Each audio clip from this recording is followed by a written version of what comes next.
दिसंबर यानी कि रविवार का दिन मध्य प्रदेश, छत्तीसगढ़ समेत 4 राज्यों के दिग्गज नेताओं के लिए ये दिन बहुत ही अहम होने जा रहा है। 5 राज्यों के नतीजे इसी दिन आएंगे और जनादेश में मध्य प्रदेश और छत्तीसगढ़ को लेकर भी बहुत ही ज्यादा अटकलों का बाजार गर्म है। मुख्यमंत्री शिवराज सिंह चौहान हो या मुख्यमंत्री भूपेश बघेल सके, तमाम दिग्गजों की किस्मत का फैसला कल होने जा रहा है। प्रत्याशियों की दिल की धड़कनें बढ़ना स्वाभाविक भी है। नेता जगह जगह मंदिरों में जाकर मत्था टेक रहे हैं, अपनी जीत का आशीर्वाद ले रहे हैं और अपनी अपनी जीत का दावा भी कर रहे हैं। लेकिन इसी बीच क्या कहते हैं नेताओं के सितारे, किसका भाग्य चमकेगा, किसे मिलेगा जीत का आशीर्वाद और किसके सिर सजेगा ताज। तो ग्रह आखिर किसकी चाल बिगाड़ेंगे, किसका भाग्य संवरेगा, ये कल पता चलेगा। तो नतीजों से पहले अब हम भी जानने की कोशिश करेंगे और आपको बताने की भी कोशिश करेंगे कि क्या हो सकता है और किसके तारे आखिर क्या कहते हैं।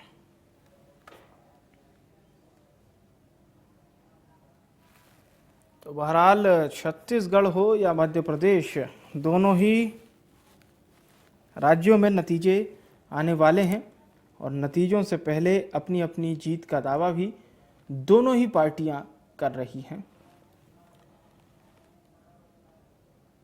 छत्तीसगढ़ में जहां पर 90 विधानसभा सीटों के लिए चुनाव हुआ था, तो वहीं मध्य प्रदेश में 230 विधानसभा क्षेत्रों के लिए चुनाव हुआ था और अब इंतजार है कल का। रविवार का दिन सुबह 8 बजे से मतगणना शुरू हो जाएगी और सुबह 10 बजे से रुझान आना शुरू हो जाएंगे। शुरुआती रुझान सुबह 10 बजे से शुरू हो जाएंगे।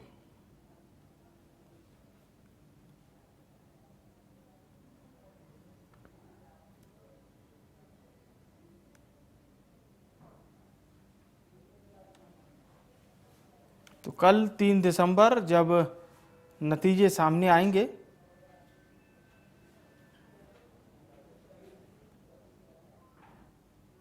और कल ही क्लियर होगा कि आखिर मध्य प्रदेश और छत्तीसगढ़ में किसकी सरकार बनने जा रही है।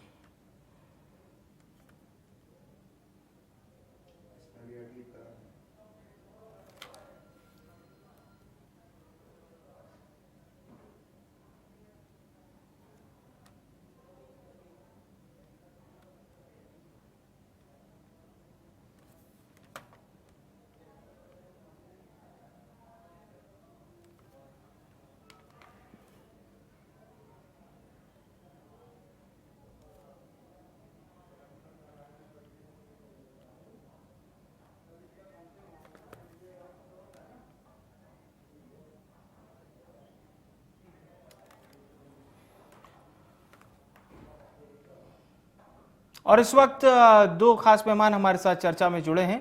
नेहा जैन जी वास्तुविद हैं, बहुत स्वागत है आपका। और हमारे साथ पंडित अमित पांडे जी भी जुड़ चुके हैं, ज्योतिषाचार्य हैं, बहुत स्वागत है पांडे जी आपका भी। आप दोनों मेहमानों का सबसे पहले तो बहुत स्वागत है। पांडे जी, मैं चर्चा की आपसे शुरुआत करना चाहूँगा क्योंकि वैसे तो पॉलिटिकल नतीजे क्या होंगे ये कल पता चलेंगे, लेकिन नेताओं के तारे क्या कहते हैं। जैसे अगर हम बात करें मुख्यमंत्री शिवराज सिंह चौहान की या पूर्व मुख्यमंत्री कमलनाथ की, तो क्या कह रहे हैं इनके तारे, क्या है आपकी नज़र, एक बार वो बताइए, फिर नेहा जी का रुख करेंगे। देखिए, नतीजे तो भविष्य के गर्भ में छुपे हुए हैं। ये नतीजे कल दोपहर 12 बजे के बाद आ ही जाएंगे, लेकिन ज्योतिष के माध्यम से ये पता लगता है कि भाई किसका भविष्य या किसके कल में क्या छिपा हुआ है। हाँ, इसको जानने समझने के लिए हमें किसी व्यक्ति का व्यक्तिगत जीवन का विवरण, मतलब जैसे जन्म स्थान, जन्म तारीख, जन्म का समय आदि मालूम होना चाहिए।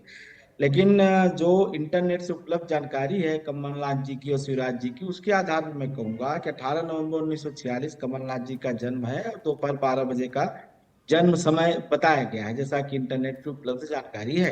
जी इसके जी आधार पे जी। बुध की भाषा चल रही है कमलनाथ जी की, केतु का अंतर है।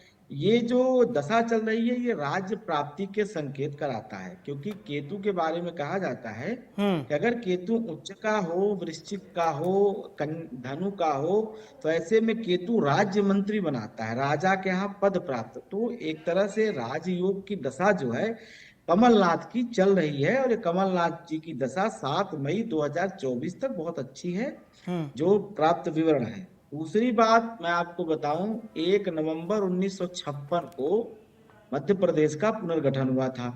1 नवंबर 1956 को अगर हम आधार मान के मध्य प्रदेश की जन्म कुंडली का निर्माण करते हैं, तो मध्य प्रदेश के जन्म कुंडली के अनुसार वर्तमान में जो है बुध की महादशा मंगल का अंतर चल रहा है।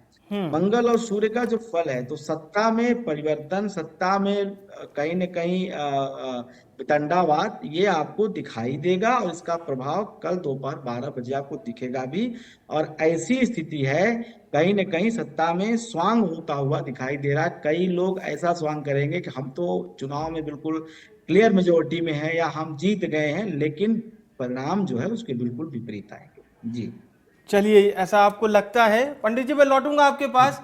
नेहा जी, अगर बिल्डिंग स्ट्रक्चर की हम बात करें, पहले बात मध्य प्रदेश की ही, नजर क्या आ रहा है? क्या प्रेडिक्शन आपने बनाया है? एक बार हमारे दर्शकों को बताइए। देखिए, कहीं ना कहीं चुनाव जीतने में वास्तु का एक बहुत ही बड़ा योगदान होता है। आजकल समाचार में बहुत आ रहा है कि चुनाव से पहले किस तरह से कांग्रेस ने न्यूमरोलॉजी की तरफ अपना रुख किया, किस तरीके से बीजेपी अपने स्टेट ऑफिसेज में वास्तु की तरफ रुख कर रही है। तो कहीं ना कहीं जीत की तैयारी सभी कर रहे हैं। पर अगर हम देखें तो चुनाव में जो सबसे महत्वपूर्ण दिशा होती है, वो एक तो होती है पूरब, यानी कि ईस्ट की दिशा, जी। क्योंकि ये राजनीतिक जो भी कार्यकर्ता है राजनीतिक, उनके लिए एक बहुत ही महत्वपूर्ण दिशा होती है। और सूर्य देव जो है इनको आगे सत्ता बनाने और सत्ता चलाने में मदद करते हैं। हाँ। तो अगर हम देखें उस हिसाब से तो पूरब एक बहुत ही मुख्य दिशा है। अब इनके सभी ऑफिसेस का वास्तु किस प्रकार का है, किसके ऑफिस में पूरब में वास्तु दोष है, किस में नहीं है, वो बहुत ही महत्वपूर्ण एक योगदान देगी इनकी सत्ता बनाने में। और जहां तक इसको आगे चलाने की बात है, तो उसमें कहीं ना कहीं एक बहुत ही जो कहेंगे जो रुख रहेगा वो शुक्र की तरफ भी रहेगा, क्योंकि शुक्र भी कहीं ना कहीं लग्जरी लेकर आता है लाइफ में। और जब आप सरकार बनाते हैं तो आपकी जिंदगी में बहुत ज्यादा लग्जरी भी आती है। तो जी। दोनों ही पार्टियों में अगर हम थोड़ा डेट ऑफ बर्थ की तरफ भी जाएंगे, तो जैसे कि अभी आपने शिवराज जी के बारे में और कमलनाथ जी के बारे में पूछा था, तो पंडित अमित जी ने हमें उनके ग्रहों के हिसाब से एक रुख दिया। तो थोड़ा न्यूमरोलॉजी के हिसाब से भी मैं आपको रुख देती हूँ कि कमलनाथ जी का जो ये जो पर्सनल ईयर है 2023, वो 9 नंबर पे आ रहा है, जो उनकी डेट ऑफ बर्थ अवेलेबल है उसके हिसाब से। और जी। अगला साल उनका नंबर 1 पे आता है, और दोनों ही नंबर मिलकर राजयोग बनाते हैं। तो ये साल और अगला साल उनका बहुत ही ज्यादा कहेंगे कि बलशाली दिख रहा है। चलिए, ठीक है। मैं एक बार फिर से लौटूंगा नेहा जी आपके पास। पंडित जी, एक सवाल आपसे रहेगा कि कल को लेकर हमारे दर्शक भी पूछ रहे हैं, सोशल मीडिया पर भी जानना चाह रहे हैं कि कमल आ रहे हैं कि कमलनाथ आ रहे हैं, क्योंकि दोनों जगह कमल का योग तो नामों में ही लगा हुआ है। देखिए, जो अभी तक स्थिति बनी हुई थी वो ये स्थिति बनी हुई कि अगर हम ऐसा कोई विशेष ऐसा नियम नहीं है भाई, अगर मुख्यमंत्री पद का दावेदार या राजनीतिक दल का नेता अगर प्रश्न करे तो प्रश्न कुंडली का महत्व बनता है, तो जीतेगा या हारेगा। लेकिन चूंकि आप एक न्यूट्रल आदमी हैं और आपने जो प्रश्न किया है उसके आधार पे तो जो प्रश्न बनता है वो तो अलग है। लेकिन जो कुंडलियां अगर देखी जाए कमलनाथ जी की और शिवराज जी की, जी। तो जी। दोनों के कुंडलियों में वर्तमान में शिवराज जी के जो योग हैं, शिवराज जी की जो स्थिति है वो मजबूत है। शिवराज जी की अपेक्षा कमलनाथ जी की कुंडली काफी मजबूत अभी दिखाई दे रही है, और अभी ये अगस्त सितंबर से लेकर के नवंबर दिसंबर तक अभी ये रहने वाली है। तो कमलनाथ जी का पलड़ा भारी है, वो बेशक 1% हो या 100% हो, वो अलग विषय है। लेकिन दोनों की कुंडलियों का सम्यक अध्ययन करके पता चलता है कि कमलनाथ जी का पलड़ा कुछ प्रतिशत ही सही लेकिन भारी है। शिवराज जी की ग्रह स्थिति पिछले लगभग 18-19 महीने से ठीक नहीं चल रही थी, और जिसका खामियाजा अपने आने वाले चुनाव के परिणाम में दिखाई भी दे सकता है। जी। तो ज्योतिष इस ओर इशारा कर रहा है कि कमलनाथ जी के जो तारे हैं वो मजबूत हैं। देखिए, बिल्कुल मैं इस बात को बिल्कुल मानता हूँ। कमलनाथ जी की स्थिति कुंडली वाइज जो कुंडली उपलब्ध है मजबूत है और वो हाँ बेहतर हाँ दिखाई हाँ। देती है। शिवराज जी की जो जन्म कुंडली है, जो हमारे पास अब इंटरनेट से, जो हमें गूगल से उपलब्ध है, वो जी। 5 मार्च 1959 की है। हम्म और जो समय हमने लिया है वो 12 बजे दोपहर का लिया है। हम्म अभी शनि की महासा चल रही है, शनि में शुक्र का अंतर है, तो शनि अष्टम में है। और हम्म शनि में शुक्र जब से आया है तब से इन्हें राजयोग तो है, लेकिन आगे अगर आप देखें तो इनकी दशा जो है आगे की तरफ जो खराब दिखाई दे रही। तो सूर्य शुक्र केतु के साथ आगामी दशा सूर्य की, जो कि सूर्य इनके लिए ठीक नहीं है, शनि के घर में, सत्तुराशि घर में है। तो ये कहीं ना कहीं इनको शासन सत्ता से पदच्युत कर सकता है, हटा सकता है। जी।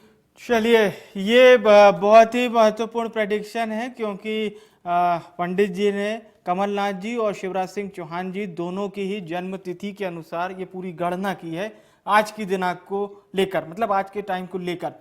नेहा जी, छत्तीसगढ़ के बारे में कुछ प्रेडिक्शन अगर आपने किया हो, वहां पर मौजूदा मुख्यमंत्री भूपेश बघेल और जो एग्जिट पोल के प्रेडिक्शन भी सामने आए, वो भी यही बता रहे हैं कि छत्तीसगढ़ में कांग्रेस की ही सरकार रिपीट हो रही है। हालांकि बीजेपी वहां पर टक्कर जरूर दे रही है, लेकिन कांग्रेस वहां पर काफी मजबूत स्थिति में है। जी, अगर हम देखें, अगर हम भूपेश बघेल जी के जन्म तारीख के हिसाब से देखें, जो कि 23 अगस्त 1960 मिली है हमें, तो उनका अगर हम देखें तो अभी ये जो साल है वो चंद्र से जो है बढ़ा हुआ है और अगला साल गुरु की दशा में आए। तो जो हम न्यूमरोलॉजी में देखते हैं कि अगला साल जो है गुरु उनका बहुत उनकी जिंदगी को निखारने का काम करेगा। और जब भी गुरु की कृपा हम पे बनती है तो कहीं ना कहीं वो हमारी जिंदगी में बहुत खुशहाली लेकर आते हैं, क्योंकि गुरु का हाथ है आपके सर पे। और इसी तरीके से अगर हम देखें कि अगर हम रमन सिंह जी का देखें तो उनका जो बनता है वो 5 और 6 का बनता है। तो वो जो है पारिवारिकता की तरफ ज्यादा दर्शाता है। तो अगर हम इस हिसाब से भी देखें तो भूपेश जी का पलड़ा थोड़ा भारी दिखाई देता है अगर हम उनको रमन सिंह से कंपेयर करें। जी। और जैसा कि पंडित जी ने बताया कि अगर हम शिवराज जी और कमलनाथ जी का भी देखें तो अगले साल का पलड़ा थोड़ा हमें कमलनाथ जी का भारी दिख रहा है। जैसे कि मैंने आपको बताया 1 और 9 का कॉम्बिनेशन बन रहा है उनका, जी। और जबकि शिवराज जी का 5 और 7 का बनता है। तो 7 जो है ना आपको धार्मिक प्रवृत्ति का बनाता है, थोड़ा अपने आप को जानना पहचानना, थोड़ा धर्म की ओर आपको ज्यादा लेके जाता है। तो हो सकता है कि उनका अगला साल थोड़ा सा धार्मिक हो जाए और थोड़ा सत्ता से दूर हो जाए, इसमें बिल्कुल कोई दो राय नहीं। जी जी जी, बिल्कुल, ये अहम बात आपने कही है। और क्या होता है कि जब एक सामान्य व्यक्ति ज्योतिष को समझता है, उसे ये लगता है कि बिल्कुल जो अगला पल है ना, आप तो उसके बारे में बता दीजिए। हालांकि इसकी गणना होती है, इसमें बहुत मेहनत लगती है, और फिर उसके बाद भी प्रेडिक्शन होता है। ज्योतिष में भी हम कहते हैं कि ऐसा होगा क्योंकि ये दशा भारी है, या फिर ये अनुकूल है तो ऐसा होगा, ऐसा हो जाएगा, ये हम ज्योतिष में भी नहीं कहते। यानी गणना नहीं कह सकता कोई भी नहीं। बिल्कुल बिल्कुल, गणना सटीक हो, ये हमारी प्रोबेबिलिटी पर भी काफी निर्भर करता है। एक छोटा सा सवाल नेहा जी ये भी रहेगा, जो दर्शक इस वक्त हमारा ये प्रोग्राम देख रहे होंगे, छत्तीसगढ़ में जैसा कि मैंने आपको बताया एग्जिट पोल के क्या नतीजे हैं, कल असली परिणाम आ जाएगा, लेकिन वहां पर मुख्यमंत्री को लेकर भी पसोपेश चल रहा है। टीएस सिंहदेव काफी बड़े नेता हैं, वो भी इस बार मान के चल रहे हैं कि अगर सरकार आती है तो उनका भी नाम प्रथम पंक्ति में शामिल होना चाहिए। तो इसको लेकर अगर कोई प्रेडिक्शन हो, वहां पर मान लीजिए कांग्रेस की ही सरकार बनती है, तो चेहरा कौन होगा मुख्यमंत्री का? क्या वर्तमान मुखिया यानी भूपेश बघेल ही काबिज होंगे? मुझे कि जी थोड़ा सा इनके लिए थोड़ा मुश्किल दिख रहा है मुझे, थोड़ा सा सिंहदेव जी के लिए, क्योंकि कहीं ना कहीं जी क्योंकि कहीं ना कहीं थोड़ी सी अड़चने नजर आ रही हैं। हाँ। क्योंकि राहु जो है इनकी लाइफ में थोड़ा सा उथल पुथल लेके आ रहा है, लेकिन राहु ही आपकी जिंदगी में ये सारी चीजें भी लेके आता है। कहीं ना कहीं राहु ही इनका कारक भी बनता है। अच्छा। तो थोड़ी सी अड़चन तो मुझे दिख रही है। नाम जरूर कमाएंगे, कोई पद्धति जरूर प्राप्त होगी, पर सीएम बनेंगे कि नहीं बनेंगे ये कहना थोड़ा मुश्किल। चलिए, ये मुझे लगता है कि ये 50-50 वाली बात आपने कर दी है। और कहीं ना कहीं बाबा यानी सिंहदेव जी को बाबा भी कहते हैं, उनके लिए ये समझना बहुत जरूरी होगा। बहरहाल पांडे जी, एक छोटा सा सवाल ये रहेगा, जैसा कि आप बता रहे थे कमलनाथ जी जिनके तारे बहुत ही ज्यादा मजबूत हैं और अगर आपकी बात यानी जो गणना आपने की है ज्योतिष के आधार पर, वो कमलनाथ जी के अनुकूल ही पूरी तरह से फिट बैठती है और नतीजे भी अगर कांग्रेस के वैसे ही आते हैं, तो ये बात आपकी यानी ज्योतिष की पूरी तरह से 100% सही हो जाएगी प्रामाणिक बात के आधार पर। छत्तीसगढ़ को लेकर क्या गणना की है पांडे जी आपने छत्तीसगढ़ को लेकर? देखिए छत्तीसगढ़ के दो आधार मैंने सुनिश्चित किए हैं। पहले हम कोई बात कहते हैं तो उसका पहले हम आधार ढूंढते हैं जी तो इसके मैंने जी। दो आधार निर्धारित किए हैं छत्तीसगढ़ के बारे में या छत्तीसगढ़ के पॉलिटिकल स्थिति के बारे में। एक तो वर्तमान के जो वहाँ के प्रदेश के मुखिया हैं भूपेश बघेल जी, जिसका जन्म 23 अगस्त 1961 को सुबह 9 बजे दुर्ग का है। इनकी कुंडली अगर देखी जाए तो शनि की मासा शुरू है, शनि का पंचमेश है, पंचमेश शुभ प्रदा। तो इनके जीवन में कुछ बुरा तो नहीं होने वाला है, जो होगा अच्छा ही होगा, एक बात। दूसरी बात, जो राज्य का स्वामी होता है त्रिकोण और केंद्र की युति, जिसको केंद्र त्रिकोण राजयोग कहते हैं, और वो बृहस्पति शनि की युति पंचम भाव में हो रही है। तो भूपेश बघेल जी की स्थिति तो बहुत अच्छी है और 2.5-3 साल तो ये राजनीति में शिखर पे पहुंचेंगे। अभी तो ये पहली झांकी है, जो हुआ है 4-5 साल, ये तो शुरुआत मात्र है, एक बात। अच्छा। दूसरा जो मैं आधार आपको बता रहा हूँ वो छत्तीसगढ़ राज्य के जन्म के विषय में। छत्तीसगढ़ राज्य जो इसका जो जन्म हुआ, ये जन्म हुआ इसका सन 2000 में, 1 नवंबर 2000 मान लेते हैं मोटी मोटा। जो गजट आया होगा भारत सरकार का वो मध्यरात्रि के बाद आया होगा, 00 हम टाइम मान लेते हैं कि जंक्शन है। इसके आधार पर अगर हम कुंडली बनाते हैं तो कर्क लग्न की कुंडली जो है ये बनती है। कर्क लग्न की कुंडली में शुक्र की महादशा चल रही है, केतु का अंतर है और केतु चंद्रमा के तहत छठे हैं। तो कहीं ना कहीं जब शुक्र और केतु का कॉम्बिनेशन आया, केतु जैसा मैंने कहा उच्च का है, जो लोग सत्ता में रहते हैं, जो लोग शासन वर्ग के लोग होते हैं, जो लोग कहीं ना कहीं राज्य हमेशा जीतता है, मतलब राजा के पास बल भी होता है, धन भी होता है, पावर, मतलब इस समय का जो वर्तमान शासक है वहां का, उसके पास पर्याप्त धन है, प्रचुर धन है, प्रचुर ताकत है। तो जब ताकत और धन का योग किसी की कुंडली में हो तो उसको कौन हरा पाएगा? ये तो लॉजिक सी बात है कि आज किसी भी व्यक्ति के पास जो गृहस्थ है या जो सांसारिक जीवन में, चाहे सरकारें हों और चाहे पारिवारिक जीवन का कोई सामान्य व्यक्ति हो, अगर आपके पास दो चीजें हैं, पावर और पैसा है, तो निश्चित रूप से आपको हिला पाना मुझे लगता है कि संभव नहीं है। जी बिल्कुल, मुझे तो ऐसा लग रहा है जैसे पंडित जी आप कल के नतीजे बता रहे हैं और भले नतीजे नहीं, मैं जो देख पा रहा हूँ, जितनी मुझे भगवान ईश्वर ने शक्ति दी है। पर देखिए ये बातें हम अपने मन या स्वेच्छा से नहीं बोलते हैं। हाँ। कल को ये नहीं, अगर मान लीजिए इसमें मैं से आपके आप दोनों ही की गणना का, आपकी विद्या का और आपने जो पढ़ाई की है वर्षों की, उसका मैं बहुत आदर करता हूं और इसलिए वही सवाल पूछ रहा हूं जो आपकी शिक्षा बताती है और कहीं ना कहीं हमारे दर्शक भी इस बात को समझ रहे होंगे। ये एकदम से कोई इंस्टेंट वाली बात नहीं है, बाकायदा गणना के आधार पर आपने तैयार किया है। नेहा जी, एक अंतिम सवाल ये रहेगा, एक आपके ज्ञान का प्रेडिक्शन और एक आपका पर्सनल प्रेडिक्शन, क्या कहता है कल मध्य प्रदेश और छत्तीसगढ़ दोनों को लेकर? देखिए, मुझे ऐसा लगता है कि जो झुकाव है ज्यादा वो तो कांग्रेस की तरफ ही आ रहा है और दोनों राज्यों ऐसा में, लगता है कि दोनों राज्यों में ये हो सकता है कि बहुमत की सरकार कांग्रेस की बने, ये जरूर हो सकता है। और कहीं ना कहीं इस इलेक्शन में कांग्रेस का थोड़ा सा मुझे लग रहा है कि हाथ जो है वो भारी रहे। नहीं, छत्तीसगढ़ में तो काफी मजबूत स्थिति में शुरू से रही और जो एग्जिट पोल आए वो भी कांग्रेस के लिए काफी संतोषजनक रहे, लेकिन ये जो मध्य प्रदेश के एग्जिट पोल आए इसने बीजेपी में जान फूंक दी है। जी, यहीं से उम्मीद शुरू हुई है बीजेपी की मध्य प्रदेश से। तो आपको ध्यान होगा कि मध्य प्रदेश में जब कांग्रेस ने अपनी लिस्ट जारी करी थी नवरात्रि के पहले दिन 9:09 पर 144 लोगों की लिस्ट जारी करी थी और 144 भी 9 नंबर पे आ जाता है। तो शुरुआत उन्होंने काफी ध्यान रखकर, अपने नंबर्स पे काफी ध्यान रखकर उन्होंने शुरुआत करी थी। तो कहीं ना कहीं छत्तीसगढ़ में तो हम देख रहे हैं कि हमें लगभग हमारा झुकाव किस पार्टी की तरफ है वो हमें दिख ही रहा है। और मध्य प्रदेश में मैं कहूंगी कि अभी 50-50% चांस है। चलिए, ये बड़ी अच्छी चीज आपने बताई, गणना के हिसाब से आपने जो 9 का योग बताया, ये बड़ा अच्छा कि किस तरह से मतलब एक एक चीज का नेता पार्टी के लोग कितना ध्यान रखते हैं। पंडित जी, आपका प्रेडिक्शन क्या कहता है दोनों राज्यों को लेकर?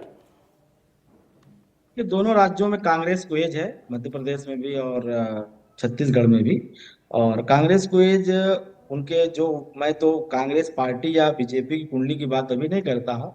जो दो चेहरे हैं मेरा, जो देखिए आधार, मैं पहले भी कहा, आप भी कहता हूँ, जो आधार है मेरा वो सिर्फ चेहरों को लेके है। मध्य प्रदेश में शिवराज जी और जो है कमलनाथ जी को।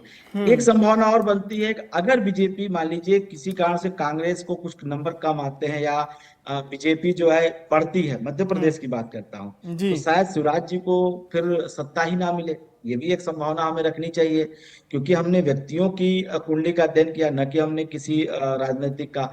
अगर मान लीजिए बीजेपी को बहुमत या सरकार बनाने का अवसर मिलता है, तो वहां का हो सकता है कि लीडर चेंज हो, शिवराज जी को चांस ना मिले, किसी और नेता को चांस मिले, ये भी संभावना हमें रखते हैं। लेकिन अगर हम कमलनाथ जी और शिवराज जी को देखते हैं, तो यहाँ पे कमलनाथ जी का बहुत अच्छा एज है, बहुत अच्छा पड़ा भारी है, उनकी ग्रह स्थितियां मजबूत हैं जो है अपेक्षा शिवराज जी के। मतलब यहाँ मैं भी बोलना चाहूंगी कि जो जी पंडित जी ने बोलिए। बात कही कि कमलनाथ जी का, अगर हम देखें कि उनकी ग्रहों के हिसाब से भी, उनके नंबर्स के हिसाब से भी जो पलड़ा है वो बहुत ज्यादा भारी दिख रहा है। और ये बात भी बिल्कुल ठीक है कि पार्टी के जो चेहरे होते हैं, चेहरे कहीं ना कहीं जो विजय पाने के लिए जो एक रुख है ना, वो चेहरों की तरफ होता है पार्टी से ज्यादा, शायद कहीं ना कहीं।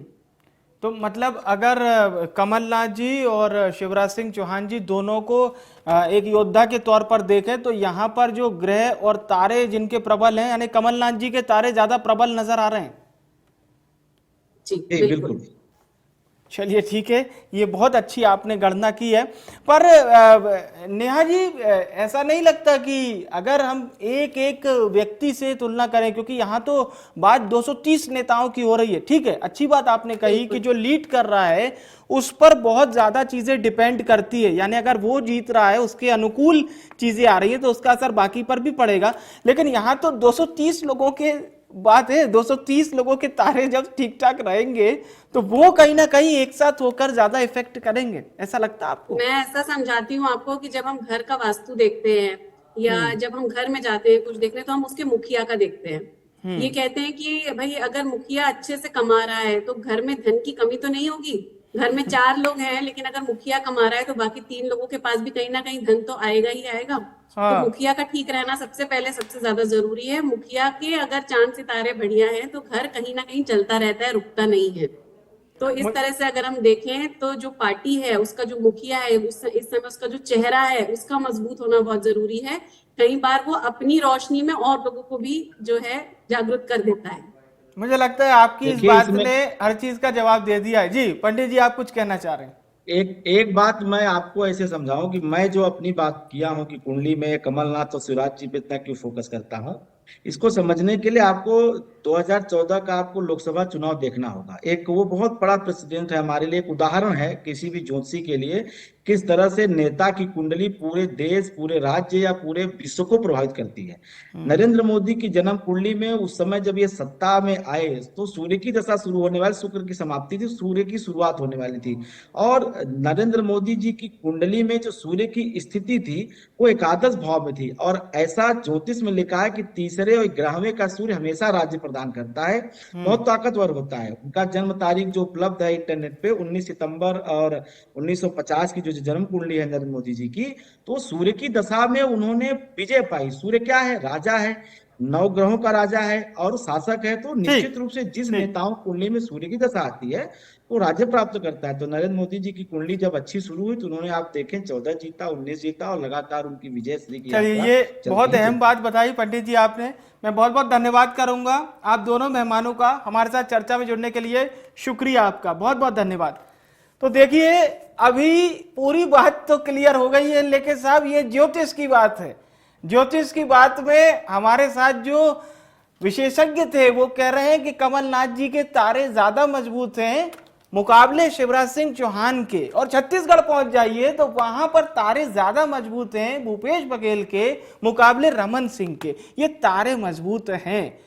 तो ये बात तो हो गई तारों की, ज्योतिष की। अब इंतजार कीजिए कल का। कल एक्चुअल तारे किसके पक्ष में आते हैं, जरूर देखिएगा। कल सुबह से इंडिया न्यूज सबसे तेज नतीजे आप तक पहुंचाएगा।